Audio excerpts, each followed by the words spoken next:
Anybody want to share? Can unmute yourself or type in, or how about you? What did you experience?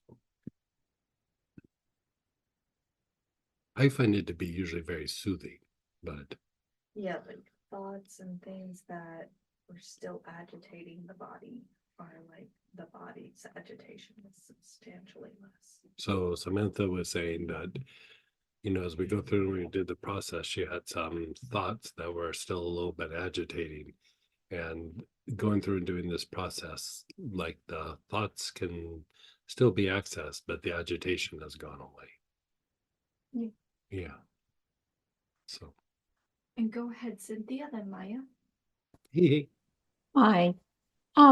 So, uh, I think I feel like I would bury the lead if I didn't say this is the 3rd anniversary of Jim's death. But Oh, I'm having a lot of, and I didn't start out this way today or whatever, but in this process, I started having, I hate to call it pain, but discomfort like at my ribs or under my ribs, like at the very top of the solar plexus area or spleen area. yeah, it sounds diaphragm. Yeah. And so should I just try to clean it off or just Like do you have some continue? hyssop or something? Like it could be something in the diaphragm or the little bit of tension in the diaphragm. So like were you processing anything? Was like something coming up? Well, I initially wasn't. I was thinking about other things earlier this morning and so on. And somewhere during the morning and right before lunch, it was like, I already knew it was the anniversary, but Mhm. And his death evolved during that day to really occur that evening tonight, like it would be in the evening. And so when we kind of started into some of this, I was like, well, maybe you should at least put some thought onto that. To see if you can, if there's anything that needs to be cleared out. So And how did that feel? Like you have your pain in the diaphragm and the top part of the solar plexus, but was there in the anything back that heart, stirred or anything? it didn't, I mean, it didn't put me to tears or any Yeah. of that. It now saying it like that, it kind of puts me there. But yeah, just back heart, shoulders, upper back heart in that area, and then this upper diaphragm.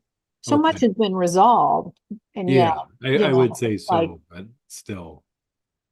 Okay.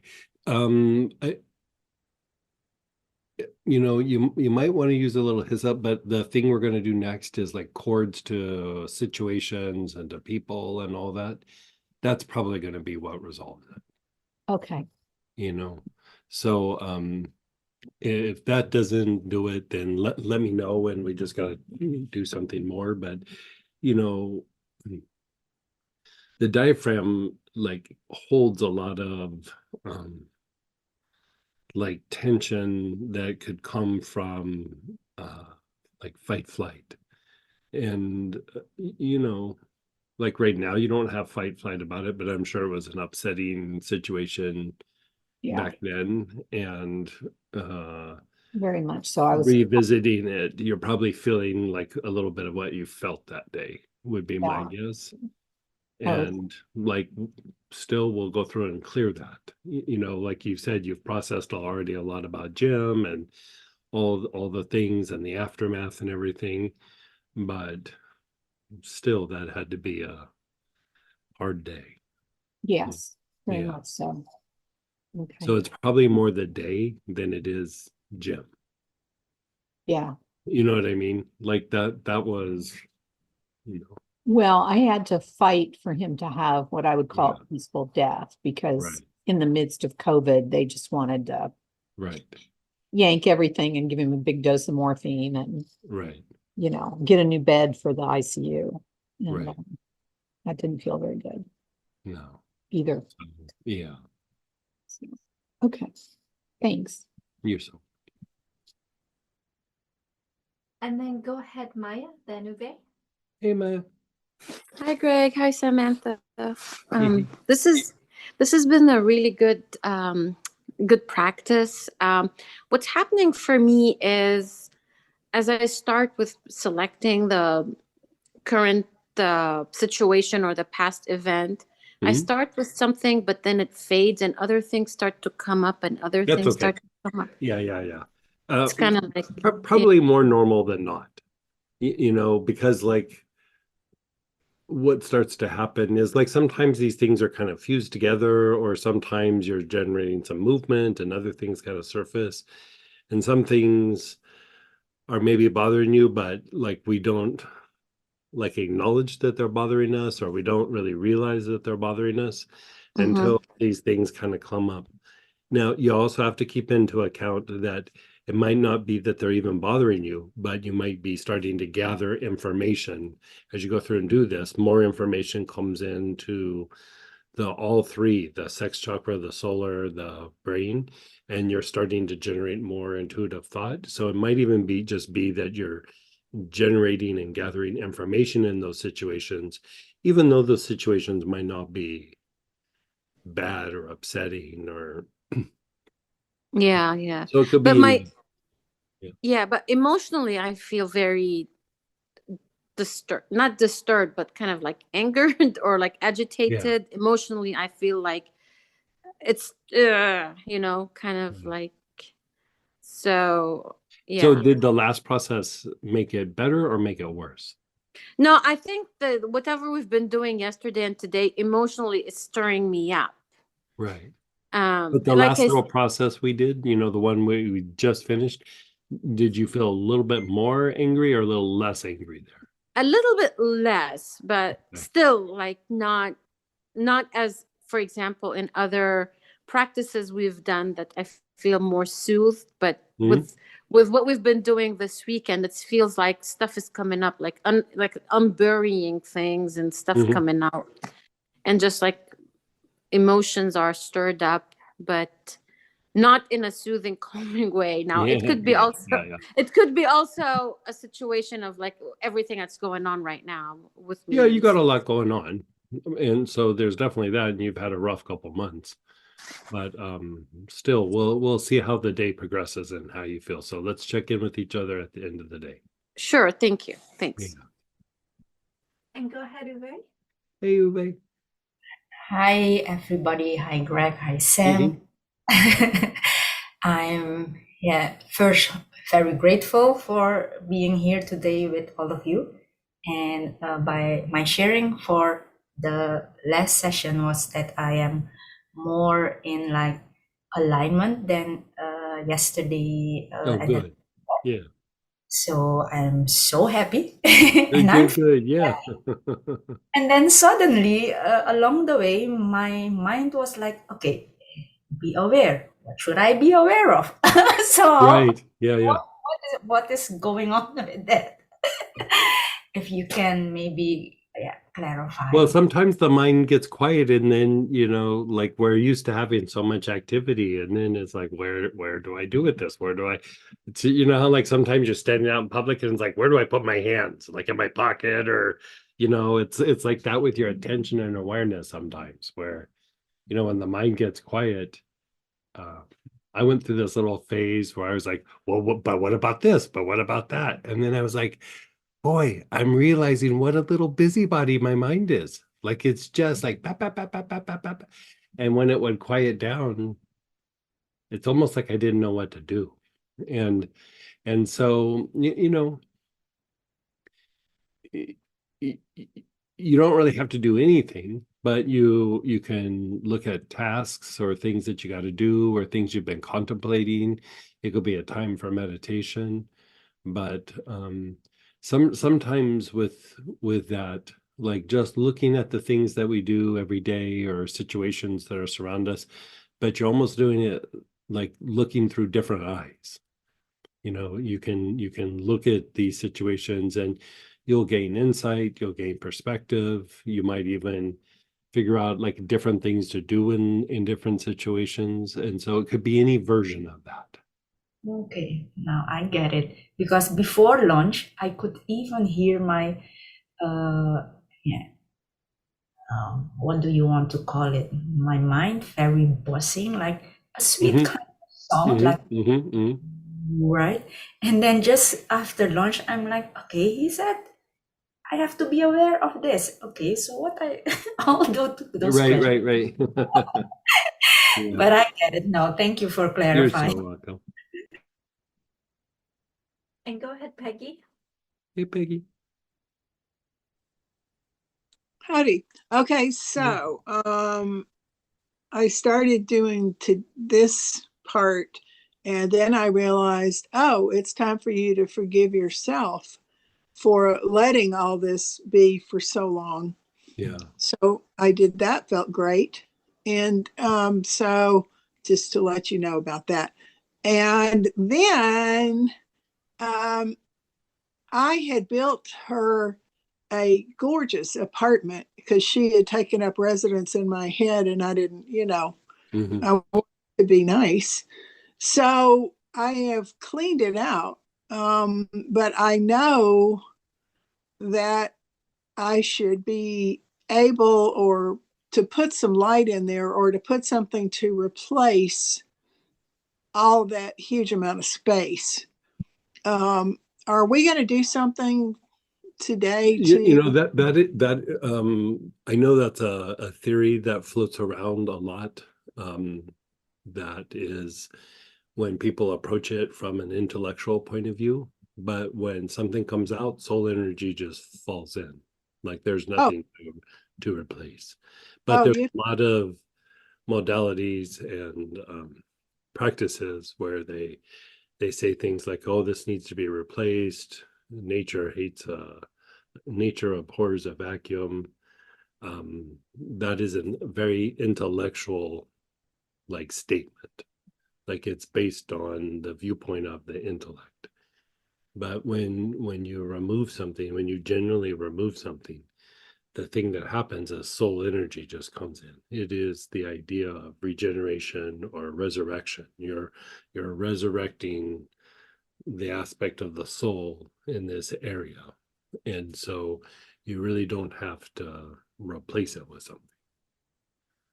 that's really comforting and Yeah. wonderful because, Yeah. as a hypnotist, that Well, was, there's a lot of theories that float around where you have to put something in. Um, but that is based on how just the intellect works, not how intuition works or how the intuitive mind and intellectual mind work with each other. Yeah. that's really wonderful. Yeah. Oh, all right. I'm free. Yay. Good. And go ahead, Dan, then Teresa. Hey, Dan. Hey, um, I have just been like knocked out Yeah. these last couple of sessions. Yeah. I mean, like before lunch and then ran an errand and now just coming back into it again. I'm just like, I'm just Hey, gonna, good for you though. Like it's like a way of de-stressing and taking the body tension down and taking you off red alert, or even if you weren't on red alert, still the body just has a tension that, if the body starts to feel relaxed and you're de-stressing and you catch yourself like going, I need a nap, just let yourself have a nap, yeah, because yeah, Yeah. that's where it's Yeah. going. Yeah. So, okay, Good for you. okay. Like I said a couple sessions ago, when you're a little kid, you hated those days where you had to take a nap or take a bath. Now, Yeah, if I get them both in the same day, like, oh, I should buy lottery tickets because this yeah, day's amazing. Right? You throw good me stuff. Good stuff. a Thanks nap in again. there with a bath. Oh, God, that's a Oh, wow. good Yeah, day. that's a good idea too. Thanks. So Have a good good for one. you. Yeah. And go ahead, Teresa. Hey, Teresa. Hey, Greg. Um, just on this, something resonated for me Hmm? different way when you had talked about like healing and transmuting something and it leaves and the soul basically claims that space for regeneration, resurrection. Hmm? So is it possible that some of my experiences have been my soul trying to reclaim that aspect through an experience or a situation? Wait, say that again. So would it be possible that I've experienced events or situations in my life as a part of my divine plan, if you will? Oh, I to see, I see. thought- That's always a possibility. That's even the whole idea of karmic imagery Yeah. is that you're learning a lesson. So it might be that you're gaining an ability, or you're learning something that the soul, did, a long time ago. So you're re-experiencing that. So we have things that where we do things repetitively, or we even have in the furthest extreme a thing called repetitive compulsion, where we feel compelled to repeat a pattern over and over again. And you could call those blockages that you're working through, but like sometimes you might have something that you're going through, but it's because it develops an ability. So I mean, it could be a reclaiming, like I was saying, but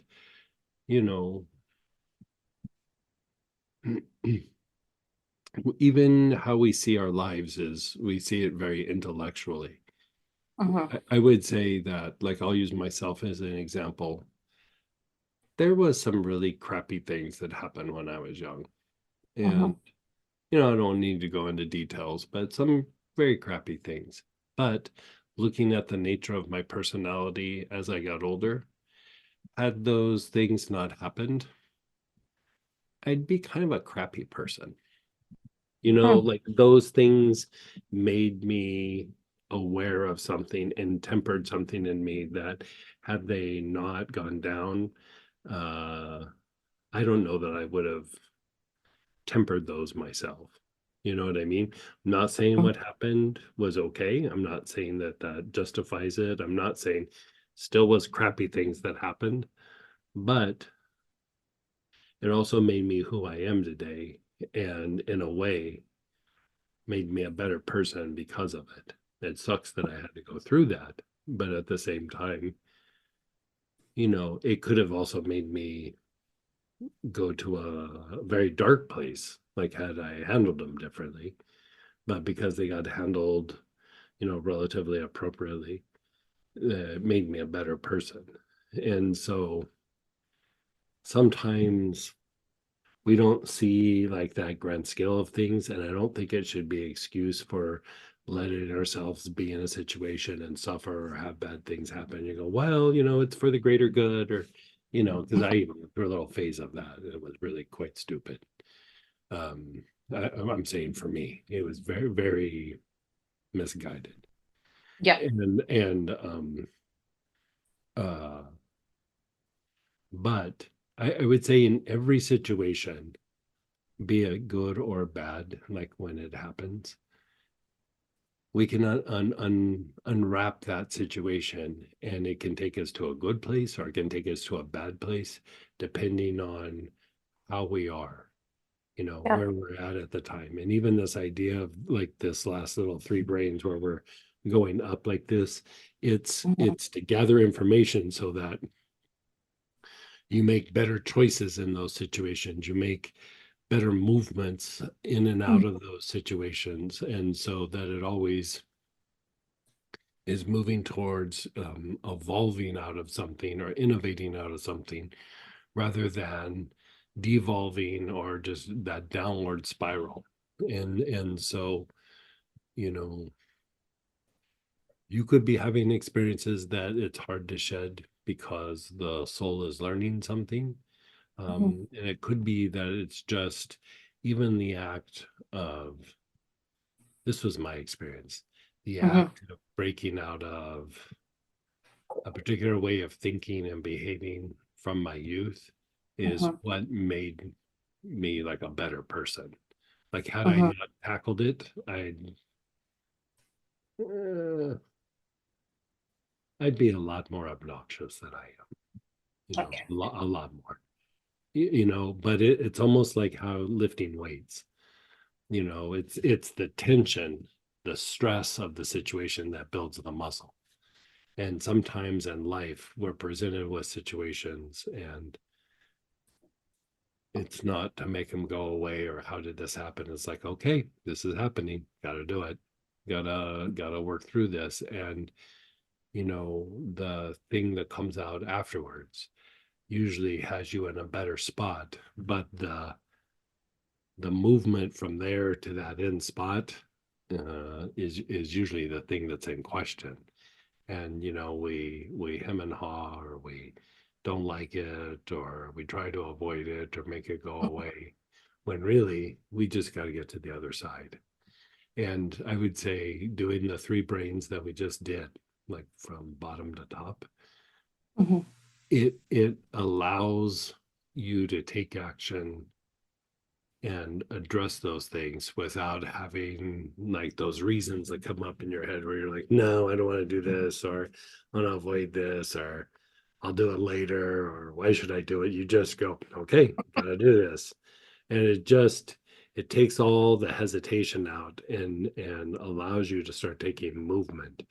And so like if you listen, some people have had positive experiences and some people are like, I'm a little bit more aware of the negative.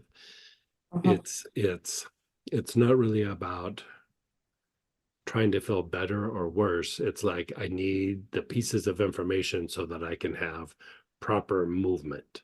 Because if we're talking about intuition, you're talking about being able to move through something, like innovate your way out of it. Intuition is always about movement. It's not about the structure. And so whether you get good information or negative information, you go, okay, here's the information. But now that you have that information, it's almost like the more genuine the information it is, the more moving it is. Like think about like when you've had a realization, like say in meditation, and you're like, some amazing realization about something in life or about, whatever. Mhm. And it kind of moves you. And then even in the next week or two, you notice you're moving through the week a little bit differently. Like you're moving in these interactions with situations a little bit differently. Well, you can also have those kinds of realizations over things that are negative. Like, not only does this suck, it really sucks. Ugh, gotta do something about it, because we get used to things. We get one of the things that I thought was really super insightful so many years ago with one of the students is, we had done a bunch of trauma work, and it was revolving around her mother. And, we got to this point where I said, well, I think the trauma work's kind of resolved. I mean, we can always do a little bit more, but I think it really becomes about forgiveness at this point. And, she got a little upset. And then she said something really super insightful. She goes, if I forgive, like I've spent my whole life being angry at my mom. If I forgive her, I don't know who I'll be after that.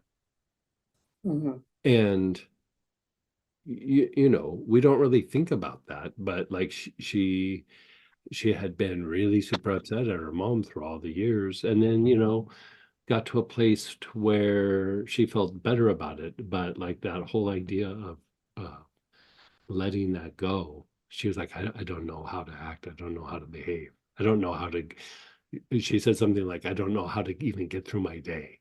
Like that's how much it consumed me. And,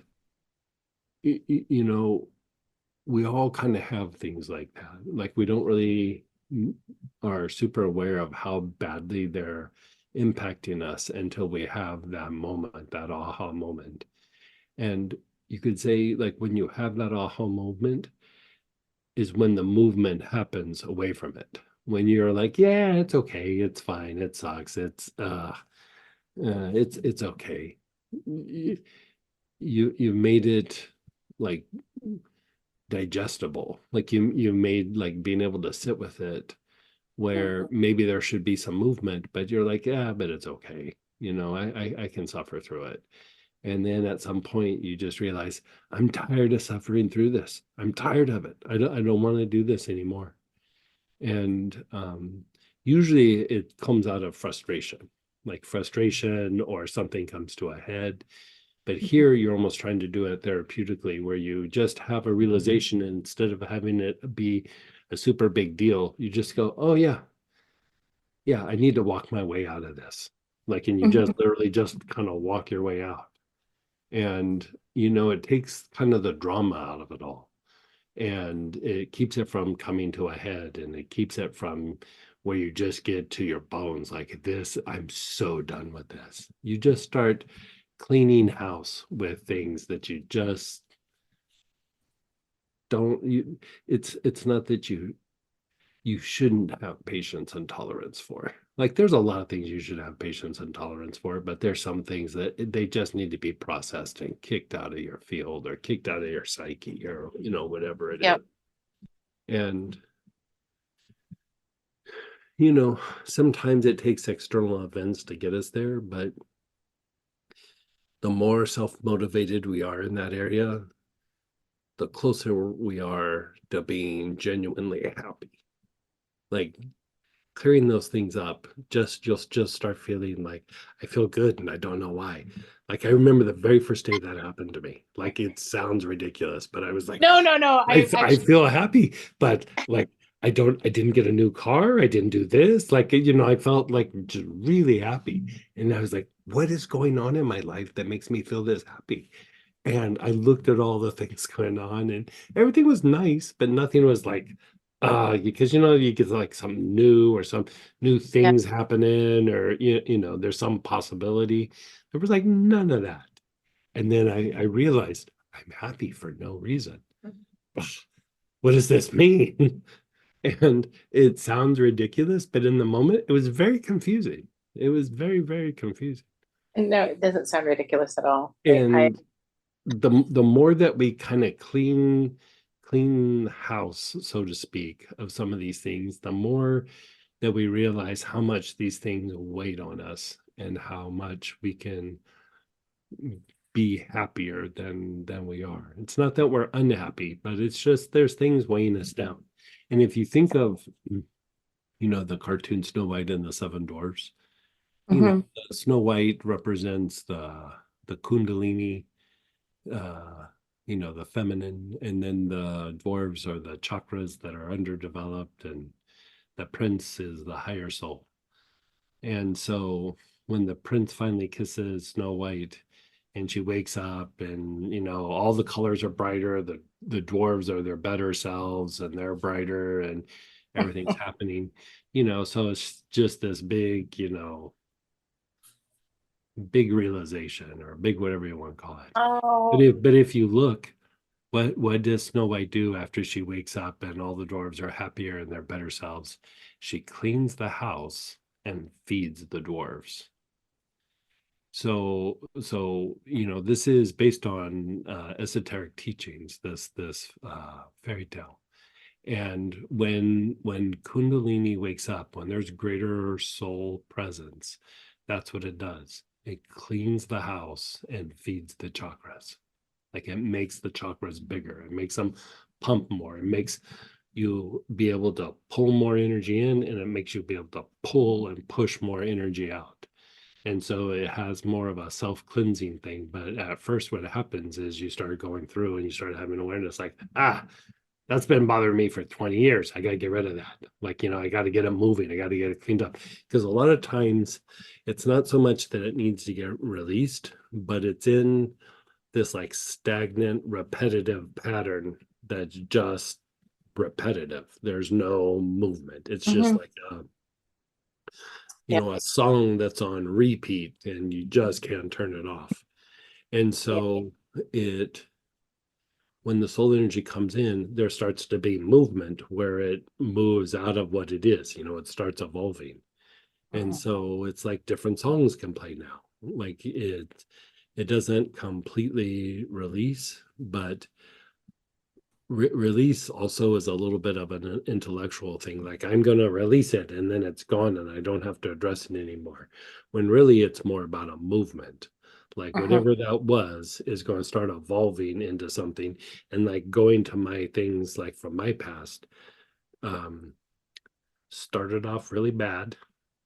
And then slowly those things, like I kind of started evolving out of them. And what could have been the potentially some of the most negative things in my personality became some of the most positive qualities of my personality. But it started off bad. You know what I mean? Like, so even when something starts off bad in our awareness and our life, whatever, it can still evolve into something good. Like it needs nurturing, like a house plant that's struggling. You just got to keep nurturing it for a little bit, and then pretty soon it turns into something amazing. But Huh. yeah, That's amazing. yeah. Thank you for all of that. There was lots of clarity in the messages that you were delivering as it relates to what I was contemplating. I think through what I've experienced in trauma, in this last segment, yesterday I came up with an experience where I let a house go. Like I just I had to leave the pattern, and I've been leaving for quite some time. And then I realized in the last segment, the root of that was I left my body. Right. Well, there's something to be said. Like sometimes you just do have to, like, you know, leave. in situations where you just have to like leave and kind of start over. You know, there could be a lot of baggage or a lot of entanglement. And, you know, sometimes going back to even what we're talking about, sometimes you've established kind of a life and a lifestyle, and then maybe internally you've evolved out of it. And at some point you just go, you know what, maybe it's time for me just to walk away from, you know, majority of this and just, you know, do my best to start over. And it happens. It doesn't mean that we should like stimulate it, but at times that does happen. And I've had that happen where I've completely walked away from everything going on. Probably 4 times. The first 2 or 3 times it was forced on me. Like it wasn't like a choice. Yeah. But the last 1 or 2 was more of a choice. And you know, it's scary, but at the same time, it allowed for growth in new areas, even in the bad ones that happened, you know. When I traveled with the medicine man and I came back, my apartment had been completely cleaned out. I had nothing left of my old life. Nothing. Wow. Yeah, I had the stuff in my suitcase when I got back from traveling with them for so long.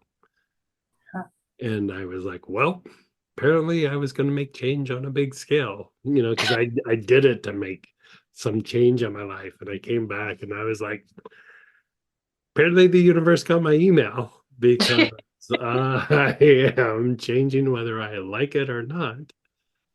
Yeah. And here's the other interesting thing. When I first met him and I landed on the reservation, I had been driving for like 2 days. And, you know, like, of course, I stopped and got a hotel room somewhere. But I finally got there, and it's out in the middle of nowhere in South Dakota. I mean, middle of nowhere. And so I finally get there, and I'm like, I have to go to the bathroom. And I went to the bathroom, you know, which was an outhouse, and I came back to my car. So I was gone 10 minutes. Most of my possessions from the car had been stolen. So I was like, that's interesting. And then when I got home, everything else had been stolen. And so I was like, that's not a coincidence. That's pretty weird. Huh. Yeah. Yeah. I'm curious about one thing when you use the word stolen and the possessions going at the time. How did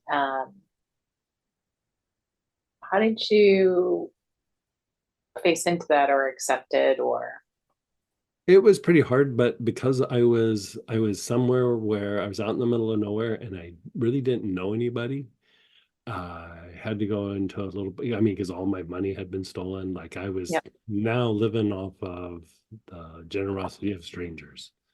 Mhm. And it went into survival mode more than anything, you know, like it was pretty anxiety inducing because I mean, honestly, I didn't even know how I was going to eat every day, and I didn't know how I was going to get out of there, and I didn't know how I was going to get home. I didn't know because even the car ride out wasn't my car. I was traveling with somebody that I didn't know. And so, you know, I had nothing that I could depend on, you know. Yeah. So it was one of the worst experiences I've had in my life, but also one of the best experiences I had in my life. You know, Mhm. both the same, you know, for the same situation. Yeah, I understand that.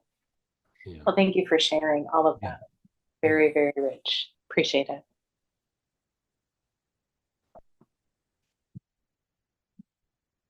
We had some shares as well and a couple questions.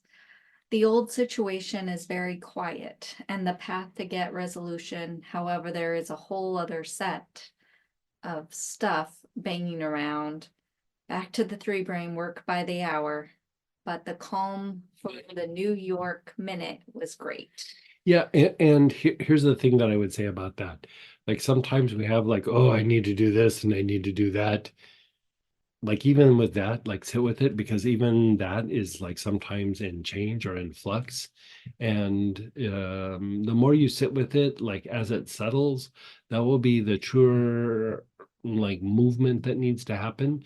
But at first you'll have maybe some ideas that come up and you go, oh, interesting. But like sit with them because they'll seem really like, oh, that needs to happen. And then a day goes by and you're like, you know, so if it can handle you sitting with it, it's probably more genuine. If sitting with it or just letting a day goes by and it kind of floats away, it was just a flash or a movement or just, you know, something that popped up. So yeah. Sorry. I took a bunch of pictures, so I wouldn't forget them here. Okay. The liver, oh, you know what? This was actually a share right before we broke for lunch. Mhm. Liver aching off and on, back head aching. They have lessened, but not gone. Okay. So I don't know, they didn't give us. Okay. We have discussed using aloes for this practice. Why is aloes not on the list?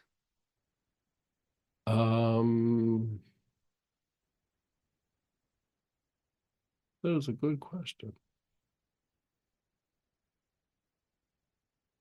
Yeah, it should be on the list. It just slipped by me actually. Aloes and also assemblage point. Somehow I let those slide by. So yeah.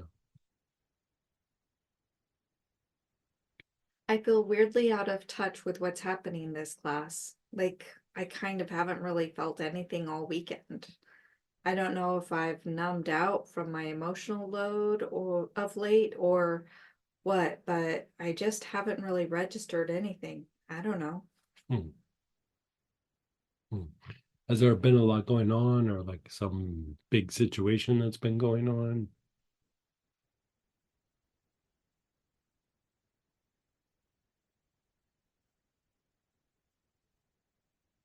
Definitely. Yeah, could be that. Yeah, could be that. Like sometimes when we have something like big or something that's in motion, you know, we can only handle feeling so much. And, you know, we'll get it, but we don't get it all at once, which is really kind of an act of mercy sometimes. You know, if we get it all at once, it would be too overwhelming. And keep doing the practice, but probably the practice that we do when we go from the top down, you know, we'll probably feel a bit better with that. Yeah. Can we use more than one of the listed oils Yeah. per practice? Yeah, sure. Mhm. Yeah, and I gotta add aloes and assemblage point. Yeah.